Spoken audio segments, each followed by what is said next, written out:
আসসালামু আলাইকুম আপুরা, কেমন আছো সবাই? আলহামদুলিল্লাহ ভালো আছি। আজকে আমি তোমাদেরকে বলবো কিভাবে তোমরা জামা থেকে তালপাটের মাপ নেবে। আপুরা বলো তো, জামা থেকে আদৌ কি তালপাটের মাপ নেওয়া পসিবল? কিভাবে বলো? এই যে ধরো আমার জামাটা, বারবার একই জামা দেখাচ্ছি, তাই না? এটা হচ্ছে আমার জামা। এখন এটা কাটিং করা হয়েছে, সেলাই করে ফেলেছি না, পুরোটা কমপ্লিট। এখন ধরো কাস্টমার তোমাকে এই জামাটা দিল, দিয়ে বলল যে আপু এই জামাটা মাপে আমাকে জামা বানাই দেন।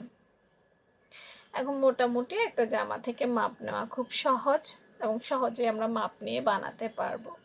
কিন্তু তালপাটটা তো এখানে থাকে, এই অংশে তালপাট থাকে, তাই না? ফ্রন্ট পার্টের এই অংশে তালপাটটা থাকে। এখন এই যে এখানে কতটুকু তালপাট কাটিং করা হয়েছে কিভাবে বের করব? এটা কাটিং এবং স্টিচিং দুটোই কমপ্লিট, জোড়াও হয়ে গেছে। এখন আমি কিভাবে নিব? এখন কি আমি সেলাই খুলে এটা দেখবো যে কিভাবে কাটিং করছে? সেটা তো পসিবল না। তার মানে কি বলো তো? আমার মতামত হচ্ছে একটা জামা থেকে কখনোই তালপাটের মাপ নেওয়া পসিবল না। এখন আমার যারা আপুরা আছো, যারা আমার ভিডিও দেখছো, তাদের কাছে আমার একটা প্রশ্ন, যে জামা থেকে কি আদৌ তালপাটের মেজারমেন্ট বের করা পসিবল? যদি হয় সেটা কিভাবে আমাকে একটু জানিয়ে দিও, আমার কিন্তু জানা নাই। আমি আমার মতামত দিয়েছি তোমাদেরকে, তোমরা তোমাদের মতামতটা আমাকে একটু কমেন্ট সেকশনে জানাই দিও, কারণ আমারও শেখার প্রয়োজন আছে। আমি আমার জানানোটা তোমাদেরকে জানাই, সেটা হচ্ছে যে তালপাট একটা জামার মেজারমেন্ট থেকে কখনোই বের করা পসিবল না। তাহলে আমরা কিভাবে মেজারমেন্ট নিই?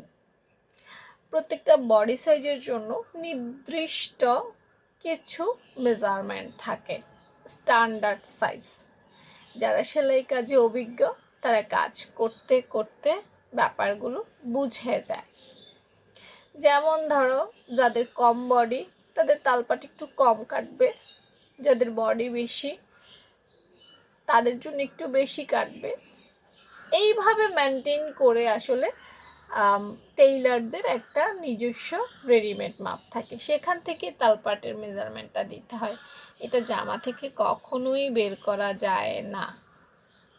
এটা হচ্ছে আমার মতামত, ঠিক আছে? তো নেক্সট আমি চেষ্টা করব যে কিভাবে আসলে আমাদের রেডিমেড মেজারমেন্টগুলো দিয়ে তালপাট কাটিং করতে হয় দেখাবো, অপেক্ষায় থেকো।